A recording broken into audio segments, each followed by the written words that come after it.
I want to say one thing about him before Pat introduces him. One serious thing. Don Rumsfeld is one of the greatest public servants of our age. I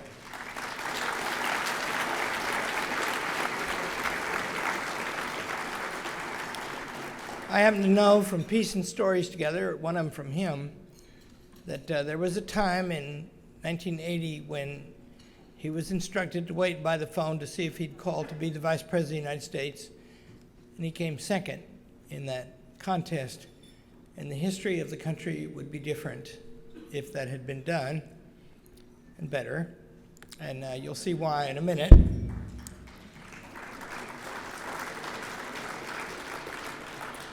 And I've been privileged to know him for a long time, and I regard that as a great honor. Also an honor is to introduce my friend and the vice chairman of our board, Pat Sajak. I'm old now, and so I've been privileged to know a lot of very fine people for a long time. And that's one of the great blessings of my life, and this is an instance of that. He was born in Chicago. He was a kid interested in radio and broadcasting in general. He did broadcasting in college. I'm confident that John Miller and Scott Bertram, who run our radio program, are going to ask him to come talk to the radio kids who are studying that sometime. We have a low-power station now in Hillsdale, and it's been going actively now for 6 or 8 weeks, John, and so far no scandals. I'm astonished. He joined the Army in 1968. He was chief DJ on Armed Forces Radio in Vietnam. He inherited that job from a famous man who invented the expression, "Good morning, Vietnam," and he used to say that all the time. After the service, he became a weatherman in Nashville and then in Los Angeles. That's where he first came to my notice because a weird thing happened. A bunch of friends of mine, some of the professors here at the college are students of those friends, and I were, in graduate school together, and you wouldn't believe this, but we took a fancy to watching the weather. We would turn on the TV to see the weather because this weatherman was hilarious. And I'd heard about it like 10 times, and then a man who's now deceased, George Forsyth, said, "We got to turn on the weather," and he turned it on. And now I'm watching the weather, and I'm thinking what that's for. And that night, the anchor person, this is the first time I ever saw the man, the anchor person said to him, he did the weather, he did it well, I thought. And the weather in Southern California, this is the most accurate weatherman in the country. and he didn't tell any jokes. And the anchor was obviously disturbed about that and said, "Well, Pat, you've got to tell us one joke." And Pat stood like this, I'll always remember it. And he said, "You don't have any jokes?" And Pat said, "No." And then there was like 30 seconds, and he didn't say anything. And by then, everybody on the set and everybody in the crappy apartment where we were watching the weather, we were just laughing like anything. He never broke a smile. And I said, "That guy is hilarious."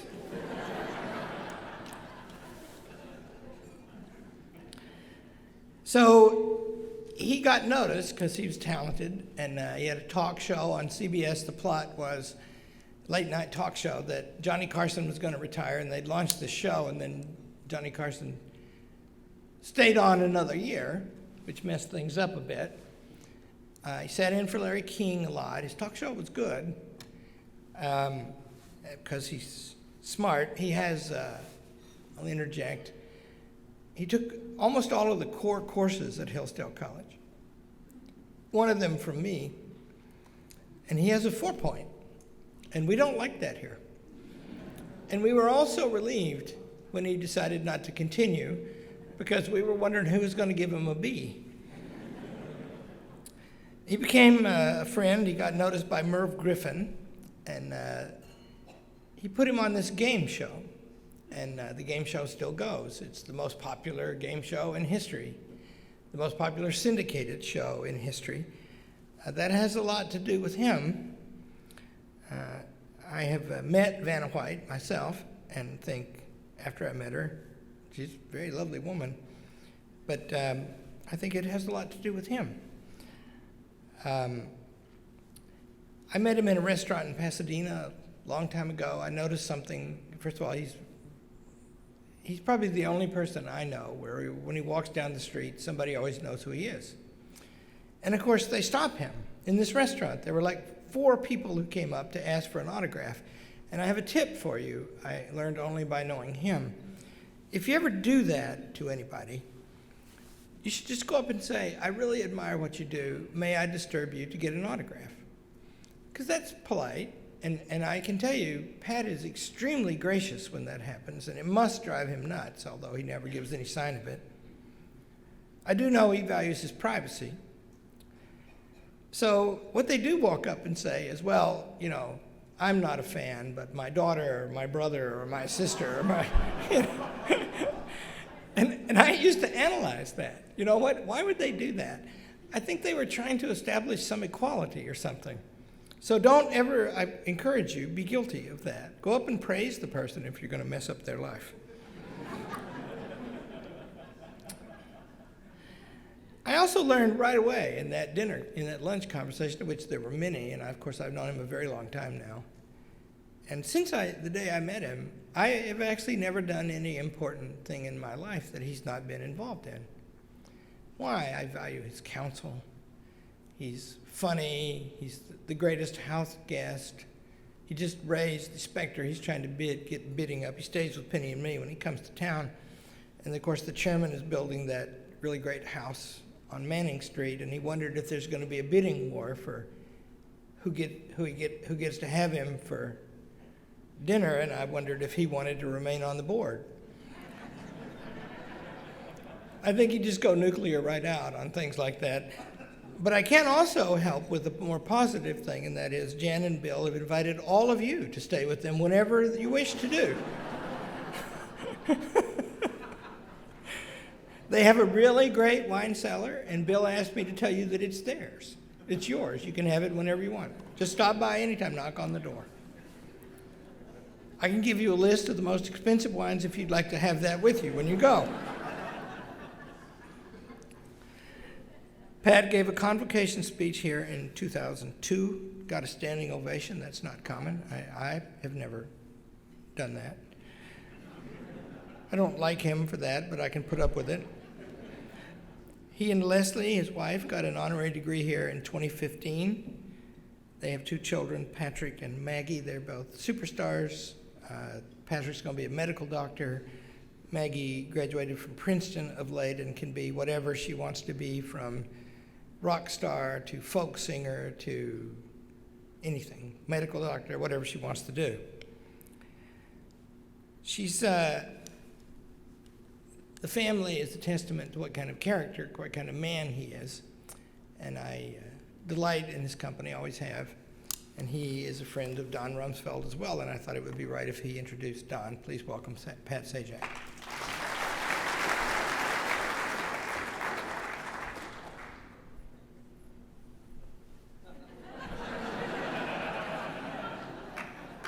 Yeah, I've still got it. I had a lot of clever retorts prepared, but he didn't insult me tonight, so I'm kind of lost. As you get older, you treasure long-term friendships more and more, and I treasure ours, and I thank you, Larry, very much. Now,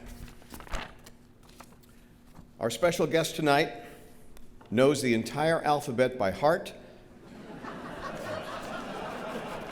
I'm sorry, that's an old Vanna White introduction. I apologize. Rumsfeld.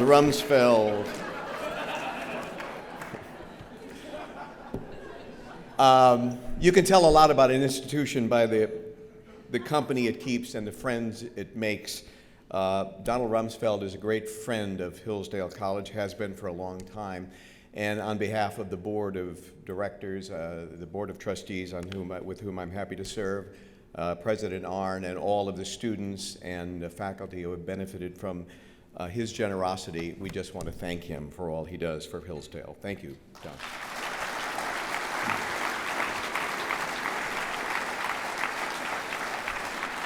September 11th, 2001, no doubt one of the darkest days in the history of this country, and by that evening, men and women in government and without government were rolling up their sleeves to work as hard as they could with a steely resolve to make sure as best they could that that would never happen again. And if I could do a little editorializing, we've seen what happens when that resolve falters.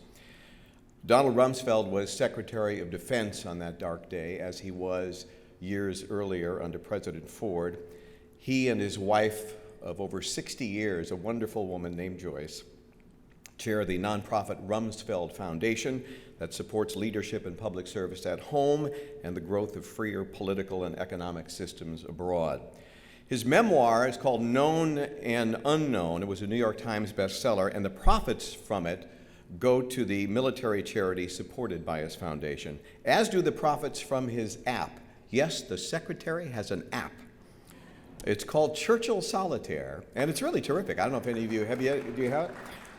It's on all the Apple and all that. Check it out and download it, and you'll be doing some good as well as having some fun. This extraordinary man has been a naval aviator, a congressman, a White House chief of staff, presidential envoy to the Mideast, CEO of 2 Fortune 500 companies and chairman of a third, and he's a graduate of Princeton University. I mentioned that latter part because it was in that role that the Sajaks and the Rumsfelds came to know each other a little better. As Larry mentioned, our daughter graduated from Hillsdale. Before she was about to start 4 years ago, she was a nervous young lady who was convinced that there was a clerical error. That's the only reason she got into Princeton.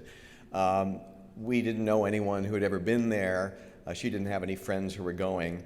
And I remembered having conversations at events like this with Secretary Rumsfeld and knew of his background, and we called him and asked if he'd mind spending a few minutes with our daughter on the phone, telling her a little bit about the school. Instead, he offered, and we accepted the offer, to have lunch with Joyce and with Secretary Rumsfeld and with my wife and our daughter at a little family restaurant on the eastern shore of Maryland. And he spent a couple of hours talking about Princeton. And if you don't think it's cool to have this former Secretary of Defense talk about dorms with you, you don't know what cool is. Maggie felt a lot better about heading off to school. And today, this very afternoon, our daughter dropped us at the airport where Secretary Rumsfeld was waiting, and she had a chance to thank him again 4 years later, where now she is a grown woman and still convinced it was a clerical error. So I am proud to present a great public servant and, not incidentally, a great guy, Donald Rumsfeld.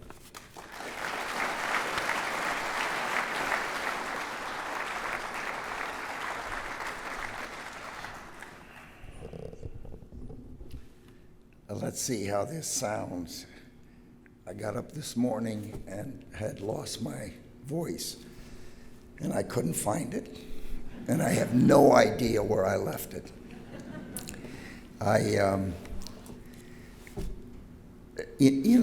Larry, on asking for an autograph, people do that. They ask, but almost every person who comes up to me and said, "Could I please have an autograph?" they say it's their grandmother that likes me. I suppose if you're 84 years old, that happens. I am here because I am a fan.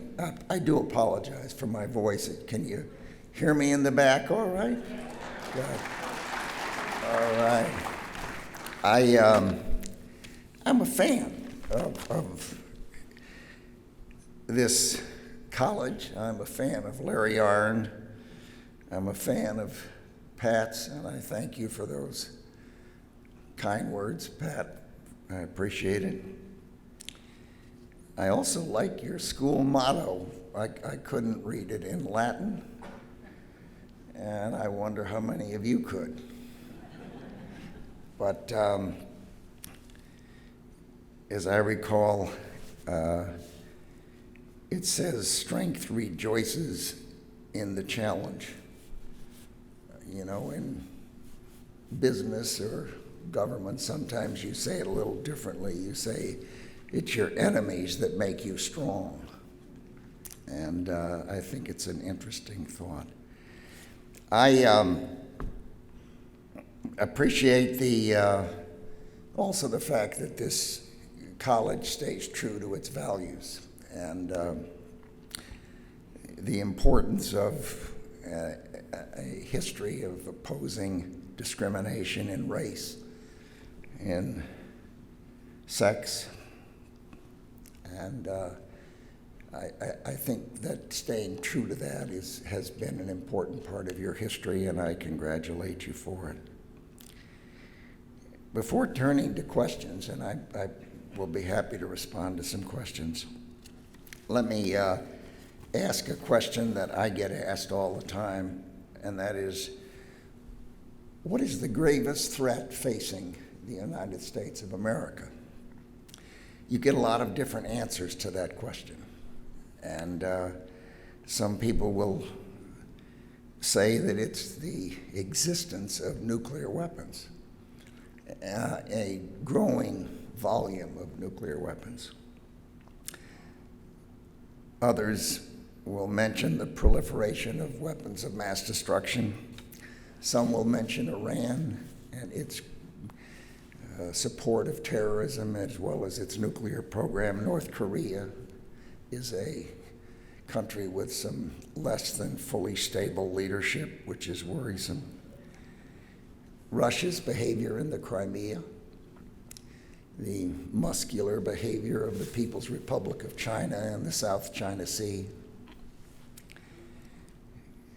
President Obama at the Coast Guard Academy this year at graduation said the gravest threat facing the young men graduating there would be global warming. Others will talk about the debt and the trajectory that we see and wonder if this country will be in the future what it's been in the past, and how can one do that if we haven't connected what's going out with what's coming in. Cyber warfare is very much in the news.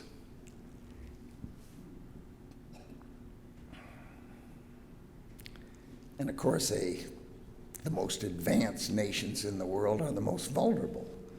We're so dependent on digits. We've thrown away the shoe boxes with 3x5 cards that people my age are familiar with. The mass of refugees that are moving from continent to continent is something that people look at and are concerned about. They're concerned, obviously, from a humanitarian nature and the fact that people are fleeing countries not because they want to, but because they're frightened for their lives and for their families' lives, and seeking some place in the world that's more hospitable. The growing lethality of weapons year to year is certainly something that needs to be thought about. And then there's something that may not even be mentioned, a surprise. There's a book on Pearl Harbor by Roberta Wohlstetter, and there's a professor named Thomas Schelling who wrote a foreword in the book, and he wrote about surprise. He said, there's a tendency in planning to confuse the unfamiliar with the improbable. The contingency we've not considered seriously looks strange. What looks strange is thought improbable, and what is improbable need not be considered seriously. The results at Pearl Harbor, he went on to say, were sudden, concentrated, and dramatic. The failure, however, was cumulative, widespread, and rather drearily familiar. He said, the danger is not that we shall read the signals and indicators with too little skill, The danger is in a poverty of expectations, a routine obsession with a few dangers that may be familiar rather than likely.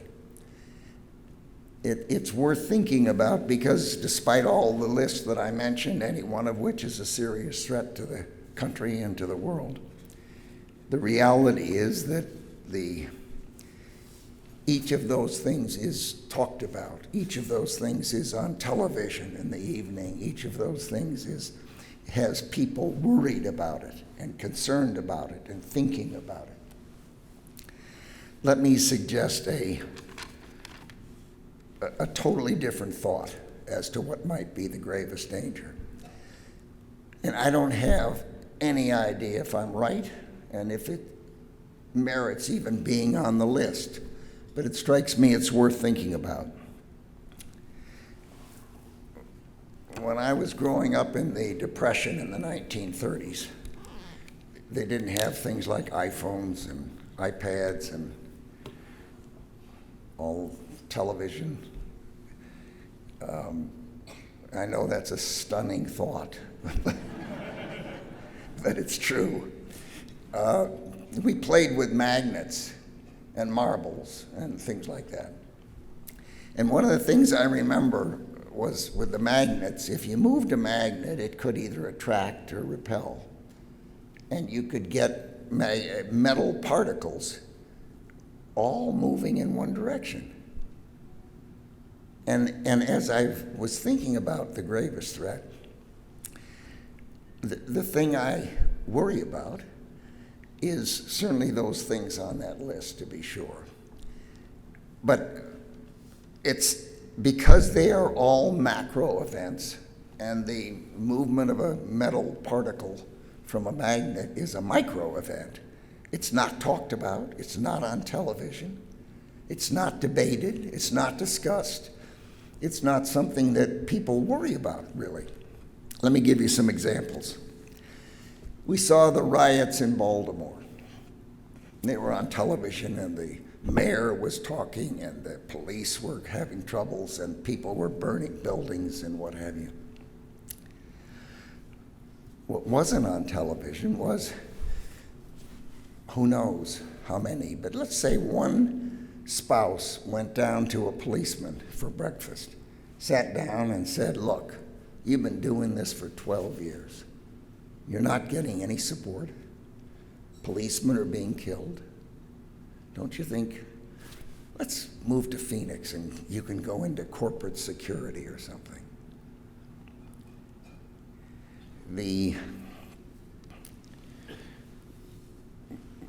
Think of what the People's Republic of China took a reef, built a port, built an airfield, and is now weaponizing that reef.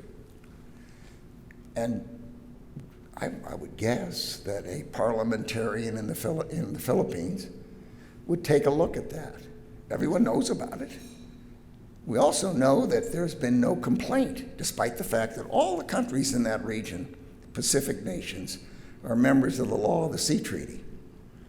So you're a parliamentarian, you're a member of their parliament, and a vote comes up where you can tilt either towards the west, towards South Korea,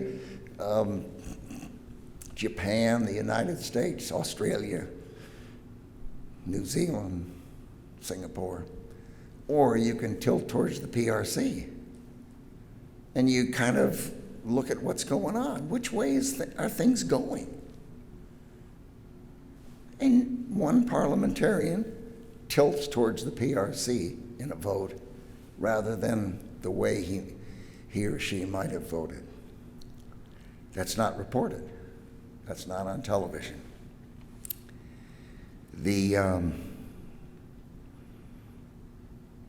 If you're a leader in Kazakhstan or somewhere in Central Asia, and you see Mr. Putin going into Crimea in Ukraine, and you see the absence of any reaction to it, and you're right there next to Russia, I get asked, what do you think Mr. Putin will do next? And my answer is, whatever he can. It's not complicated. Think of your classes in economics. If you want more of something, you reward it. If you want less of it, you penalize it. And he will do whatever he thinks he can, where there's no penalty. And there basically is no penalty. So you're in some country, Kazakhstan, Kyrgyzstan, the Republic of Georgia, and you're wondering which way things are going.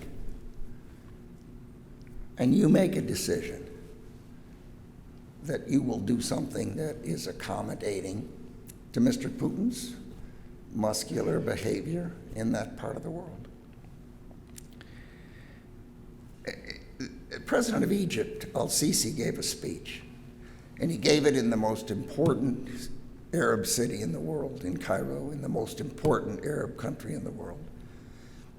And he gave it to the most important group, a group of imams. And he basically said that our faith is being hijacked. And it's those of us in that faith that are going to have to do something about it. Now, we all read what that jihadists do in the world, blowing up people, strapping suicide vests on young people and putting them in a shopping center or in a market somewhere in the world. And he gives that speech, and no one noticed. No one read it. What? Maybe 1%? A 0.5%? 0.1% of the people in the United States even know he did it. It was courageous. It was exactly what needed to be said to exactly the group that needed to hear it in exactly the country. And it wasn't noticed. Instead, what do? We kind of give Egypt trouble about parts for their weapons we've sold them.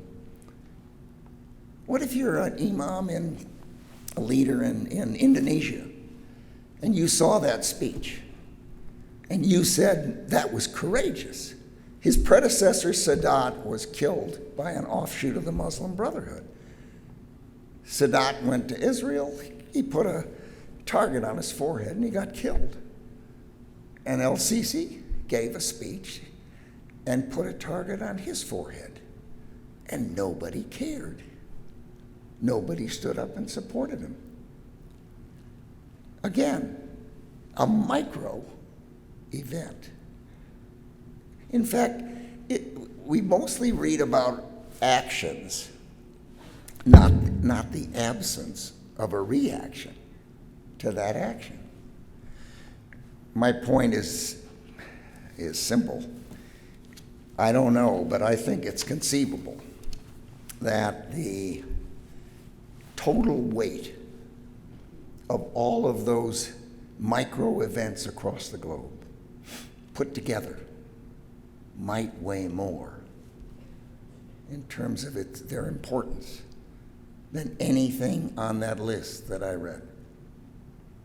It's conceivable that all of those little acts or absence of acts that are taking place all across the globe, all of those metallic particles that are turning away. When we create a vacuum in the world, a leadership vacuum, it gets filled. Nature abhors a vacuum. It gets filled by people who don't have our interests, they don't have our values, and quite apart from not having our interests or our values, they often don't wish well those of us that do have those interests or those values. And that's what's happening in the globe. I think about how hard that is to think about it. We don't know how to add that up. We don't know where to rank it. We don't know where to put it on that list of things we ought to worry about. But Dr. Schelling's foreword in the book on Pearl Harbor, talking about surprise, one of the things he says is something about a failure of imagination. And it seems to me it's so easy today for us to have a failure of imagination about the kinds of things I've mentioned. And I think everyone here could think of 5, 10, 15 more examples, just like the ones I mentioned, that are not on television. They aren't being talked about, and they aren't even part of the equation. But I would submit that we ought to at least consider the possibility that the weight and magnitude of all of those things taking place all across the globe might weigh more and constitute as great or even a greater danger to our country and our interests and our values.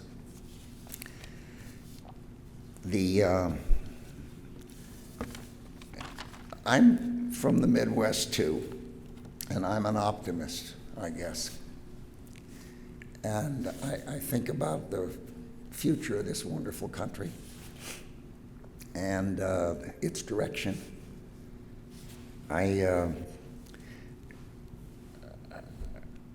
When I was in college at our senior banquet, the governor from my home state of Illinois spoke, a man named Adlai Stevenson.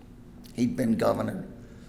He ran against Dwight Eisenhower in '52 and lost, and he ran against Dwight Eisenhower in '56 and lost, and I voted for Eisenhower, even though the speech he gave at my senior banquet is on my website, which I've creatively named rumsfeld.com.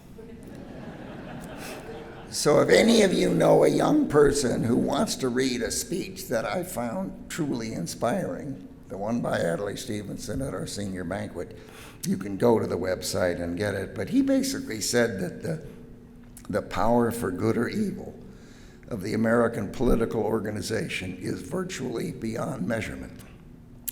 The decisions it makes, the uses to which it devotes its immense resources, the leadership which it provides on moral as well as material questions, all appear likely to determine the fate of the modern world. This was back in 1954.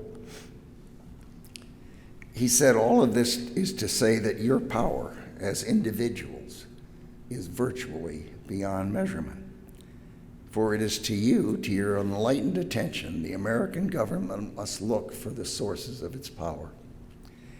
And he said, you dare not withhold your attention. For if you do, if those who have the advantage of education, perspective, and self-discipline do not participate to the fullest extent of their ability, America will stumble. And if America stumbles, the world falls. Stevenson went on to say that we in our country have placed all of our faith, all of our hopes on the intelligence and the understanding of our people. He said we've bet all of our chips on people, the American people. It's a magnificent gamble, but it's a gamble. If you think about it, we all know people who say that the country's not going right, or this should have been done, or that should have been done. But the truth is, if we want to know, if we're not comfortable with the way the country's going, the only place we can look is in the mirror. Because it is to the people, the American people, that we have to look to give direction and guidance, and indeed even course corrections to our country. I haven't run for office since the 1960s. It's a long time ago. But I remember when I was running, people would say, oh, I'm just one person. What can I do? And the truth is, you can do a lot. And it requires people in public life. It's tough. It's not an easy job. If people want to serve in those posts at all levels, federal, state, and local, if you do something, somebody's not going to like it. And a lot of people don't like to do anything if somebody's not going to like it. And that's the nature of it. Some people will like it, but some people won't. And the people who won't will probably be a little more vociferous than the people that do. So I mention this because I always think of politics like throwing a pebble in a pond, and the ripples go out. And every person sends out ripples, and every person has a lot more influence as to the direction and course of our country and the outcome than we give ourselves credit for. And I hope people will go to the website and take a look at that speech, because I found it as a college senior inspiring. And I mention it today because I think an awful lot of people are saying, this is horrible, everything's terrible. Isn't penny, the sky's falling. Well, I remember during President Johnson's presidency, there were people trying to break in the White House. And they had to put buses around the White House to block people from trying to break in. Think of that. There were people protesting day and night in Washington, D.C. Hey, LBJ, how many kids did you kill today? It went on and on and on. When Martin Luther King was killed, the whole northeast section of Washington, D.C. was afire, was burning. The city of Detroit was. The city of Los Angeles was. I couldn't get across the bridge to my house in Washington because the National Guard had taken over Washington, D.C., blocked every bridge. So what we're seeing today is a long way from the worst we've seen. Set aside the Civil War, where 600,000 Americans died trying to preserve the Union. So I think it's unusual where we are today. I concede that. I've never seen anything like it. But we have a great country. And it has to be rooted in the American people. And it's going to take the best of all of us, everyone in this room, and all the people you know, and all the ripples that go out when you decide that something's important, when you decide that you want to support somebody in public office, or you want to point out that you don't agree with someone in public office. But you're active, you're engaged, and you give a darn. So I think the hand-wringing I see today is misplaced.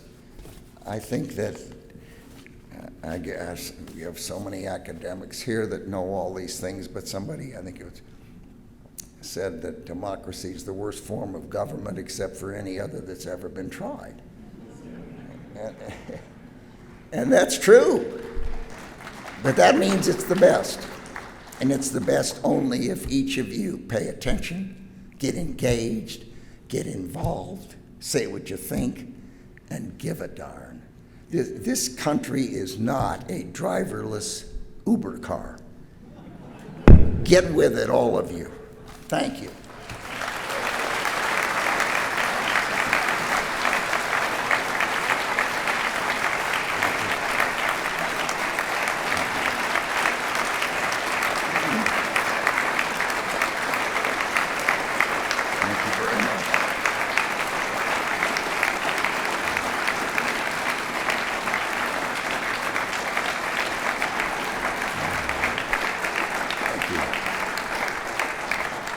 Thank you very much. Larry thinks he's going to try to answer the questions I can't answer. Is that right? No, I see. Well, how do we do this? You've got microphones. People raise their hands. Someone walks over with a microphone, they stand up, they try to ask a question instead of make a speech.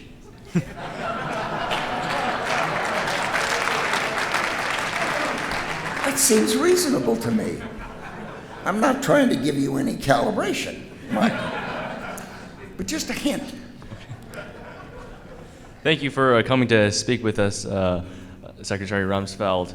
Like you, I think the decision to liberate Iraq in 2003 was the correct decision. But I'm curious to see of any evidence that you may know of the Al Qaeda presence in Iraq that justified the invasion of Iraq. The basis for the decision by President Bush, which he presented to the Congress and they agreed. The Intelligence Committee agreed. He presented to our allies, key allies, with their own intelligence information, and they agreed. Was based on the fact that Saddam Hussein, he was a butcher, to be sure, and the world's better without him, let there be no doubt of that. But he had used chemical weapons on his neighbors. He'd used chemical weapons on his own people, the Kurds, and the development of his programs were such that the president made the decision that he shouldn't have those programs. And the lethality of those weapons is real. And what they found when it was over was not large stockpiles, which may have been destroyed, but what the UN inspector named Dulfer came in and did an extensive report with a team of people. And they found the facilities were intact. They were dual use, but they were intact. The precursors were intact. And the people who were involved, had been involved and were involved, were intact and together.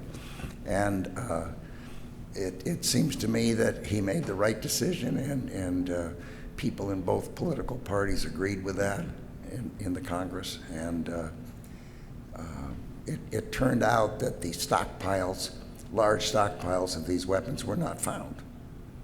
And that's the reality. But it seems to me that most people in public office, given similar intelligence information and ratification of that intelligence information by people in the Congress and people in allied countries, would have made probably the exact same decision that President George W. Bush made.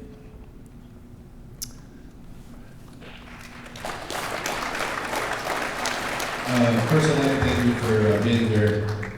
This is actually a question from my dad. I had called him earlier saying that that Mr. Rumsfeld was going to be here, and he was. You sure it's not your grandmother?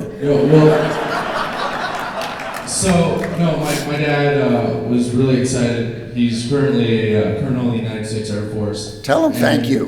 He was really excited to hear your words or your thoughts on radical Islam and how and when we should fight the ongoing threat that is radical Islam. Tell him thank you very much for his service. It seems to me that we have to be careful of the use of the word war. When we use the word war, we think the task is for the Army, Navy, and Air Force, and that we're going to prevail with bullets. What we're dealing with is really something much more akin to communism and the Cold War than a hot war. What we've got is a problem that I don't believe you can prevail over radical Islam and the jihadists unless you're willing to say that that's the problem, and that's the enemy, and that's the target. It's not complicated.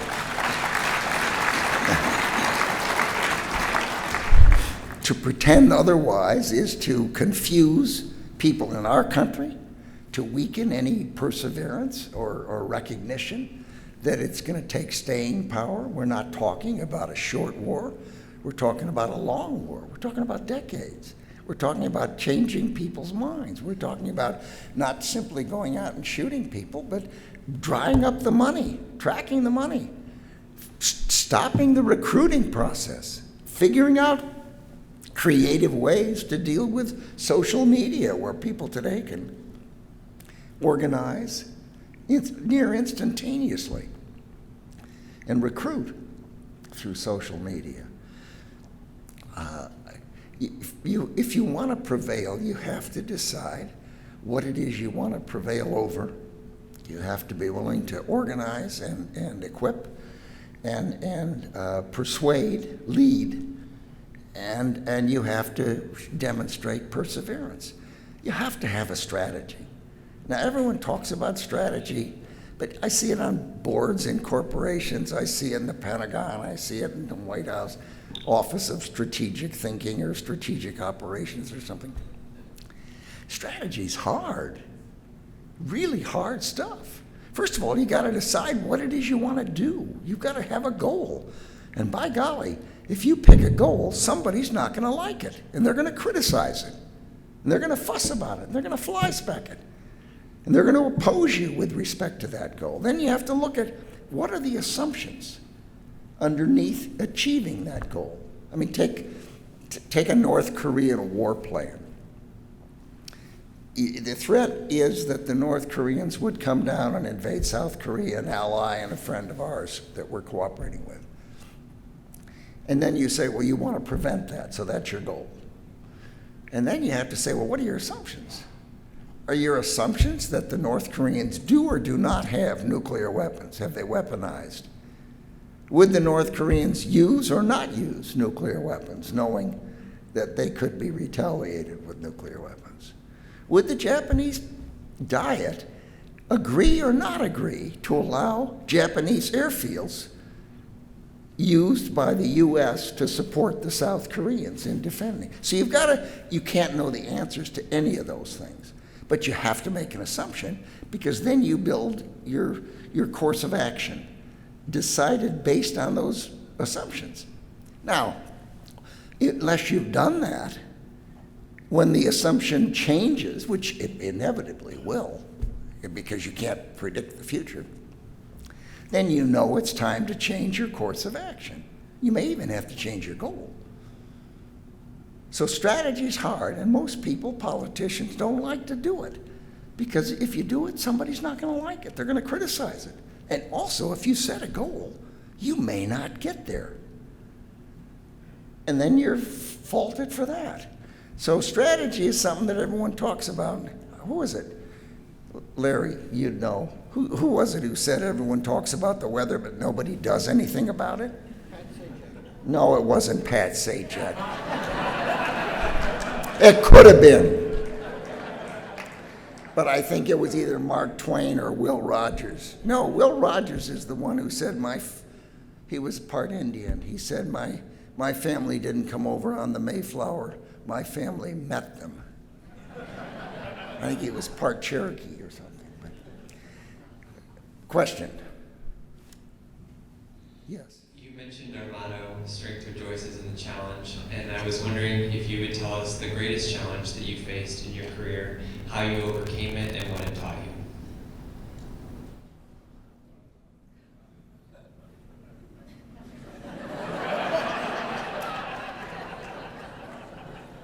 How do you know I overcame it?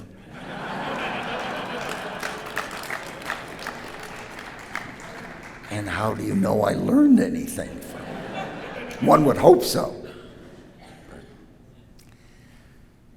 Look, first thing, when you're 84, you don't take two-part questions. And when you've been around as long as I have, you answer the questions you want to, and you don't answer the others. Someone give me an easy one. That's too hard. Who's next?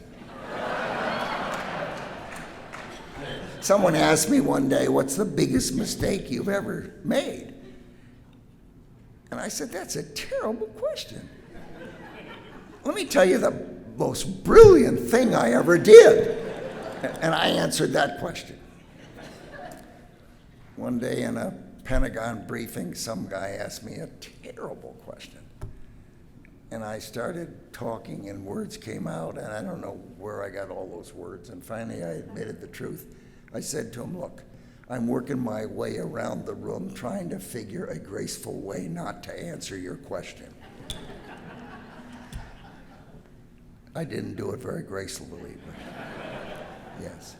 I promise this is only a one-part question. So you spoke again about giving a darn about politics and about the government. Would you say that possibly the issue of morality is an issue that America may face today, such as the kind of the assumption by some that the police force is an enemy to America, whereas they're trying to defend it? Would you say that's something that's kind of central to, I guess, some of the issues that America is facing today? Or, I don't know how well I asked that, but. You're asking whether morality is central to America today? Yes. Yes. Well, let me tell you why.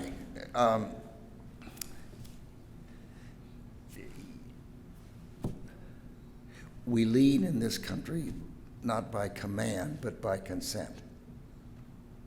How do you achieve consent? You achieve consent by being persuasive. So you make, and this is true in the military, even the uniformed military, that it requires being persuasive. Now, what's the bedrock of being persuasive? It's being believed. And concluding individually, not only that you believe the person who's providing that direction or guidance, but that it fits with your values and your inner beliefs. And if something doesn't, you resist it.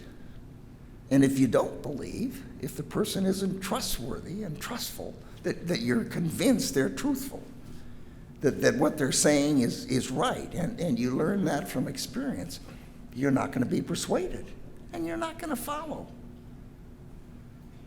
So having a center of gravity, having a center at the core of a person, and having a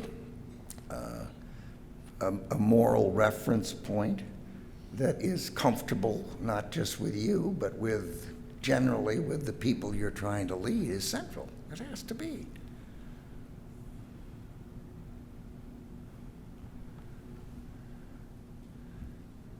Thank you so much. Excuse me. I was sitting right next to you, and you didn't ask me anything. We're gonna get someone way in the back after this. Had to take my time and hopefully come up with a good one. In a few of the recent questions, the situation in the Middle East has come up.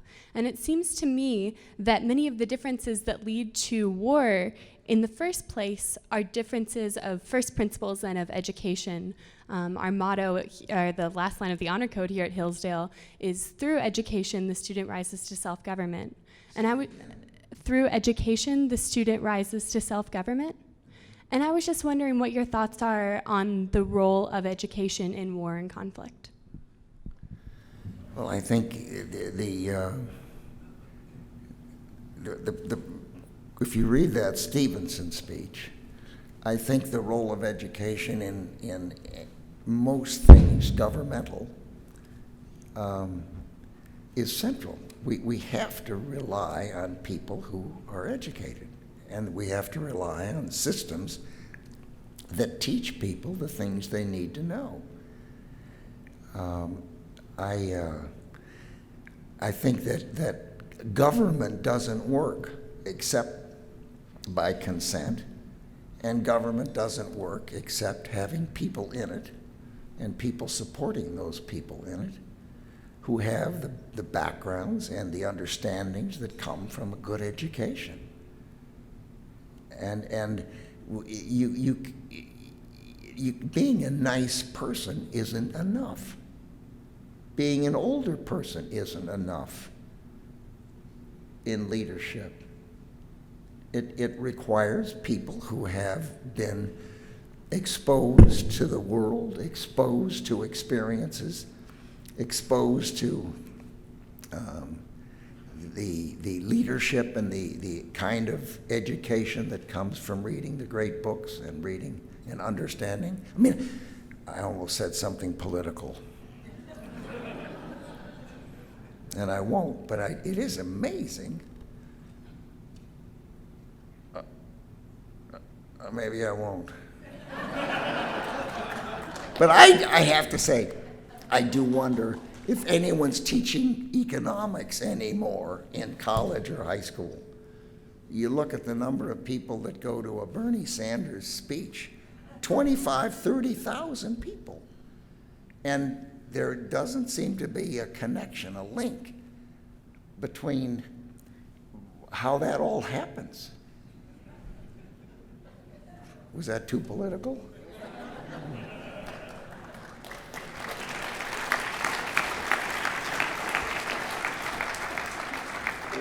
Why do you suppose Larry's standing up here? Is he afraid I'll say something wrong? Is he going to give me the hook? Let me say something. So the answer is yes, I'm going to give him the hook when it pleases me. And second, he asked me to stand up here, and then he criticized me for it. A modus operandi. His memory's imperfect. Question. Mr. Secretary, thank you for your leadership. And to that extent, Major Nadal Hassan, during his residency at Walter Reed and in his subsequent deployment on his operational tour at Fort Hood, demonstrated multiple red flags. Those red flags were reported through the chain, but the chain failed to act. Do you feel that at the senior level, both in the field and flag ranks, that we've become more concerned about politics and political correctness rather than the art and principles of war, and abrogated our responsibilities for leadership? Well, as I recall it, the carnage that resulted from his behavior, if my memory's correct, it was called workplace violence. Is that right? Is that the incident that you're? I've been out of government for 10 years, and I think it's only fair to say that I'm not current. I'm not getting briefed. I read what's in the press, as you do. I know from a long time in government that an awful lot of what government's doing is known to the public, as it should be. So I'm probably not totally out of date, because I begin with a background in government and in the Department of Defense, but I think it's not unreasonable for people to express the concern you've expressed, that we're spending an awful lot of time on things that please people who are interested in correctness, and it may not be getting weighed against effectiveness and balanced out and made, and the judgments made in a way that takes balance into account rather than one side of the argument. And part of that's because people, how do you put this?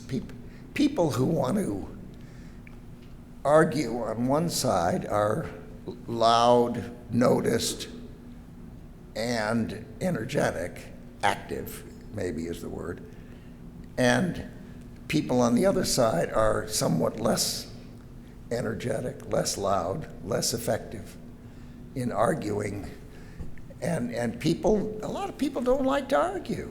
They don't like to engage. They're uncomfortable. They don't want a conflict. And if you've got a claque that's out there constantly fly-specking everything that gets done, I don't know what the number is today, but I was told by a former general counsel of the Pentagon that there's 10,000 lawyers in the Pentagon. Why? Well, they need them because everyone at every level of the chain of command is lawyered up. Why are they lawyered up? Because they've found from experience that they have to be lawyered up. Because they're constantly being challenged. They're constantly being tested. Now, as a law school dropout, I probably shouldn't have mentioned that. But I did. Question? One more. Okay, yeah, one more. He says I can do one or two more if he likes the answer. Mr. Secretary, thank you so much for being at Hillsdale College tonight. My question is, how should the next President of the United States and their administration best utilize the military for foreign policy objectives and threats facing the United States? Those are tough calls, and those are calls that the President makes as to what you need or should or might best do in tough situations. And those are tough jobs. It's a complicated world we live in. I was in a country in Greater Central Asia last June, 4 or 5 months ago, and one of the people in the audience asked one of the ministers from that country a simple question. If you had the opportunity to give advice to the President of the United States who's coming in this coming January, what would you say? And this minister, without batting an eye, from a totally foreign country, said, act like a superpower.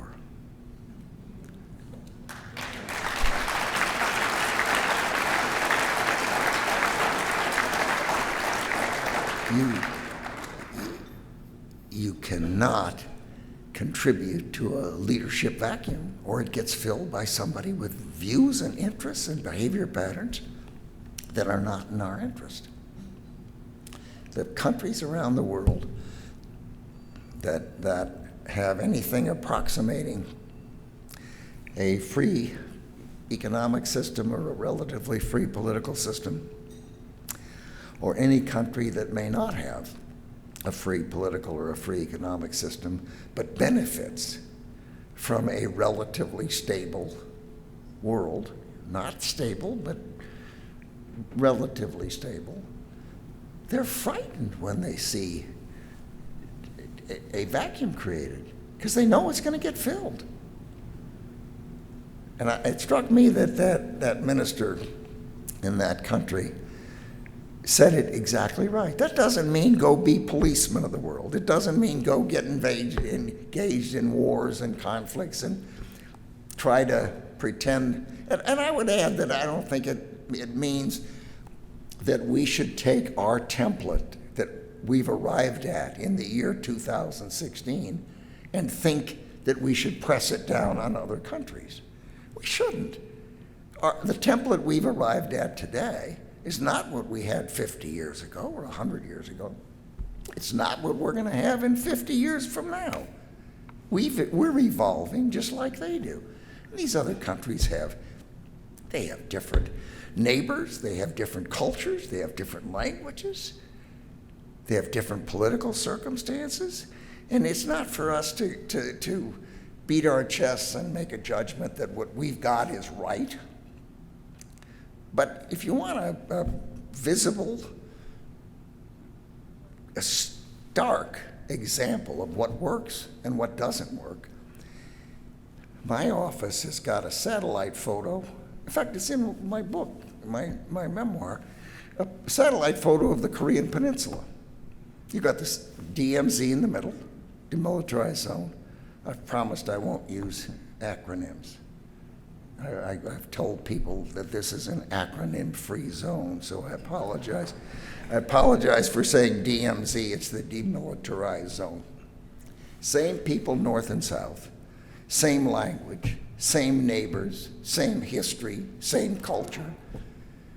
And you look at that satellite photo, and there's electricity and energy down south, and in the north, there's a pinprick of light in the capital of Pyongyang. They're starving up north, And the South Korean economy is the 13th largest economy on the face of the earth. It is a stunning photograph.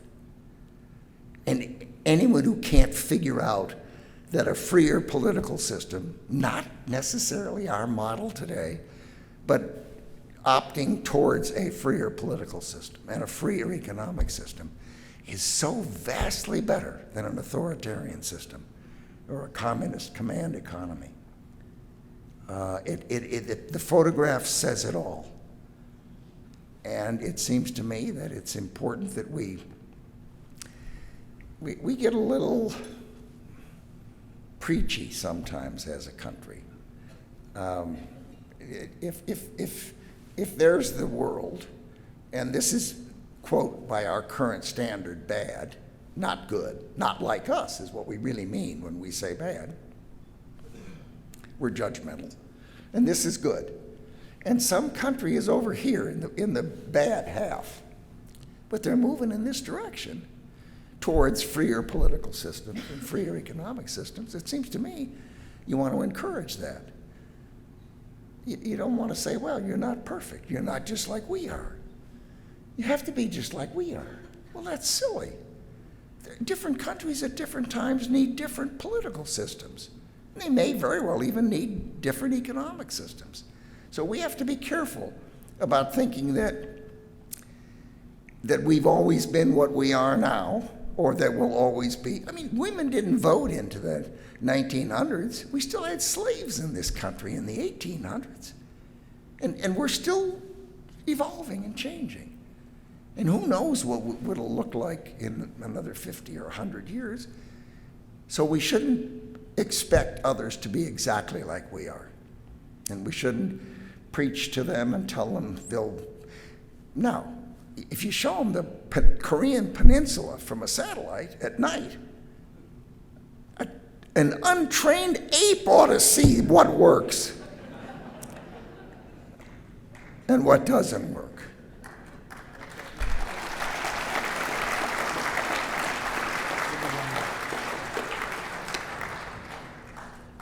Secretary Rumsfeld, thank you very much for your speech tonight. My question is, I guess, somewhat strategic, so I'll press you, and I know you're not currently engaged, but as we look at our global situation in manufacturing and our movement of manufacturing overseas, and I look at World War II and our ability to produce whatever we wanted to produce to meet our challenges facing us at that point, what is your opinion relative to our ability to address that if the balloon goes up again? Well, I don't even slightly doubt but that the United States could mobilize and produce the kinds of things and technologies and capabilities that we would need if in fact it became clear that we needed them.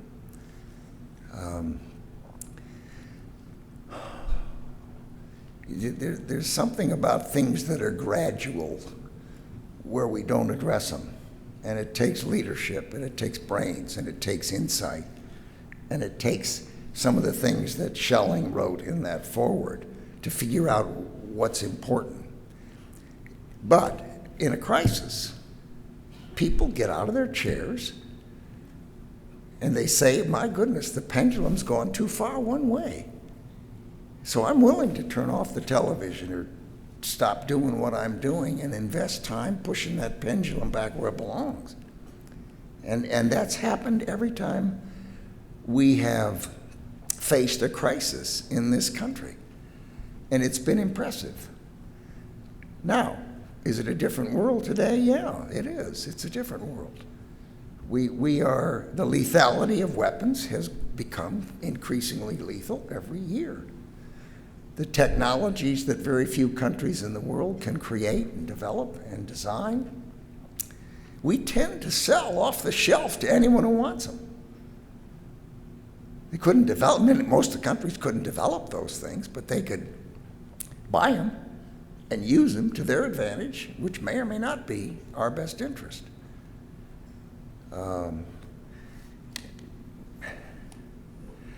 And as I say, maybe I'm just too much of an optimist, but there is not a doubt in my mind but that a leadership that indicated that there was a need and was persuasive and believable and truthful in describing that need would be able to energize this country and get it pointed and off in the right direction. You know, there's a tendency for people to say, oh, where are the great leaders? You look around and you're uncomfortable with this person or uncomfortable with that person. I spoke at the U.S. Army Association back in sometime in the 1980s, and I titled the speech, Where are the Great Leaders? And I pointed out that throughout my early life in the 1930s, people served in the military, and it was tough. These people would be lieutenants for 7, 8 years. They were dragging their wives and their kids and their spouses around from lousy, dusty bases in one city to another place in another state. Year after year, they'd get transferred and they'd go do that. No one knew who they were. No one gave a darn. The military was not respected. And World War II comes. We're attacked in Japan. And lo and behold, who was there? Hap Arnold was there. Admiral Leahy was there. Admiral King was there. General MacArthur was there. General Patton was there. Think of that. They were there all the time. And they're there today. And they'll be there when they're needed, even though today we don't know their names, maybe. But believe me, they're there. And this is a great country. And I have every confidence in the world that people who have the benefit of an education in this school, this college, and the people who support it are wise enough to know that that is a value that's important. It seems to me that it's understandable if we worry when we see things not going the way we might like them. But by golly, at bedrock, this is a great country. The people are great people, and we're going to do what needs to be done, and thank you very much.